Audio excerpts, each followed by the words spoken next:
kita sanjungkan kepada kehadiran Allah Subhanahu wa Ta'ala, karena atas karunia dan limpahnya kita bisa berkumpul di sini. Rasulullah Shallallahu Alaihi Wasallam, manusia mulia yang diutus oleh Allah Subhanahu wa Ta'ala untuk menyampaikan risalah Islam, tak luput dari rasa rindu. Beliau pun pernah merasakan kerinduan yang mendalam. Di kota ini pula beliau mendapatkan wahyu pertama dari Allah Subhanahu wa Ta'ala. Kenangan indah dan peristiwa penting beliau terjadi banyak di kota Mekah. Dalam suatu hadis yang diriwayatkan Imam At-Tirmizi, ini melukiskan jalinan cinta yang kuat antara Rasulullah SAW dengan Mekah, tanah dan tempat di mana beliau dilahirkan. Dalam butiran sabdanya tertuang ungkapan rasa sayang dan rindu yang mendalam. Artinya, dari Ibnu Abbas ia berkata, Nabi bersabda, "Betapa indahnya engkau wahai negeriku Mekah, betapa saya sangat cinta kepadamu. Seandainya kaumku tidak mengusirku darimu, niscaya aku tidak akan pernah tinggal di tempat lain selainmu." Meskipun hijrah ke Madinah untuk membangun komunitas Islam, kerinduan beliau terhadap kampung halamannya tidak pernah padam. Nabi seringkali menyebut nama Mekah dalam doanya, dan pada saat haji, beliau melakukan tawaf dengan penuh rasa cinta dan kerinduan. Ini menunjukkan kepada kita bahwa rasa cinta akan kampung halaman adalah hal yang manusiawi, bahkan dialami oleh orang manusia semulia dan sekuat Rasulullah SAW. Profesor Quroi Shihab dalam buku Islam, Kebangsaan, Tauhid, Kemanusiaan, dan Kewarganegaraan mengatakan, rasa cinta manusia terhadap kampung halamannya adalah suatu naluri yang tak terjelaskan. Manusia dilahirkan dari tanah, dan tanahlah yang menumbuhkan dan memeliharanya. Oleh karena itu, tanah dan kampung halaman diibaratkan sebagai seorang ibu yang melahirkan dan menumbuhkan anak-anaknya.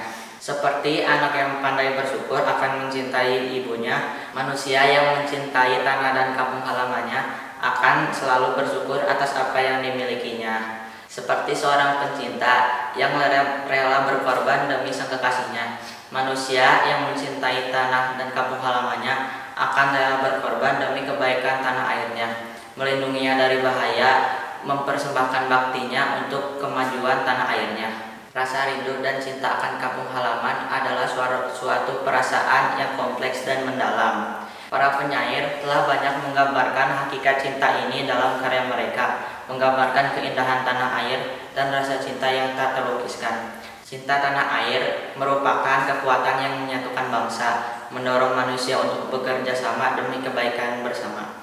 Pada tahun 8 Hijriah, tepatnya pada tanggal 20 Ramadan, kerinduan Rasulullah terhadap kampung halamannya akhirnya terobati.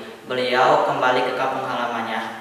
Nabi bersama para sahabat kembali ke kampung halamannya atas peristiwa Fathu Mekah. Kemenangan ini bukan hanya penaklukan politik, tetapi juga menjadi momen emosional bagi Nabi Muhammad SAW. Fathu Mekah menjadi titik balik penting bagi sejarah Islam. Kemenangan ini bisa membuat persatuan umat Islam lebih kuat. Peristiwa ini juga menjadi pelajaran penting bagi kita tentang pentingnya kesabaran, keteguhan iman, dan kebenaran dalam menegakkan kebenaran. Nawawi Banten dalam kitabnya Tafsir Malah Labib jilid 2 halaman 673 menjelaskan surat An-Nasr dalam Al-Quran menggambarkan tentang peristiwa Fathu Mekah. Surat ini menceritakan tentang Nabi Muhammad SAW dan umat Islam dalam peristiwa tersebut. Pun kemenangan ini dibuktikan dengan masuknya banyak orang Arab dan non-Arab ke dalam agama Islam. Hal ini merupakan bukti nyata pertolongan Allah Subhanahu wa Ta'ala. Allah berfirman, apabila telah datang pertolongan Allah dan kemenangan. Terakhir, rindu akan kampung halaman adalah hal yang manusiawi. Setiap orang pasti memiliki rasa cinta dan rindu di mana tempat mereka dilahirkan dan dibesarkan. Rasa rindu ini akan semakin terasa ketika kita jauh berada di perantauan, jauh dari keluarga dan orang-orang terkasih. Kisah ini pula menunjukkan kepada kita bahwa rindu terhadap kampung halaman adalah hal yang wajar. Namun sebagai seorang muslim, kita harus belajar bersabar, menahan diri, karena kita harus percaya bahwa Allah telah merencanakan rencana yang terbaik bagi kita. Wassalamualaikum warahmatullahi wabarakatuh.